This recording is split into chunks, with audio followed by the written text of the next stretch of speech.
নমস্কার, সকলকে মায়ের ঘ্রাণে স্বাগত। আজকে আপনাদের সকলকে জামাই ষষ্ঠীতে বাড়িতে কী কী রান্না হয়েছিল সেই সবই দেখাবো। প্রথমে 5 রকমের ভাজি, তারপরে বেগুনি, ডাল, সাথে লেবু, ঝিঙে দিয়ে মাছের ডিমের দিয়ে একটা তরকারি, তারপরে ছিল স্পেশাল মুড়ি ঘন্ট, আর ছিল সর্ষে আর পোস্ত বাটা দিয়ে পাবদা মাছের ঝোল।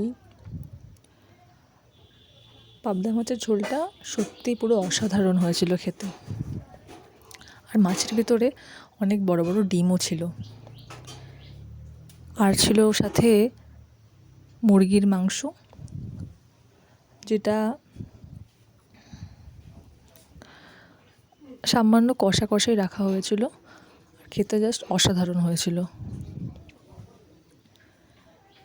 এক গ্রাস ভাত মুখে দেওয়ার পর জাস্ট আর কিছু কথা বলার মতো ছিল না, এতটা টেস্টি ছিল। সাথে স্যালাডও ছিল। আর ছিল শেষ পাতে চাটনি, পাঁপড়, দই, রসগোল্লা, আর সাথে ছিল লট চমচম। ব্যাস এইটুকুই ছিল।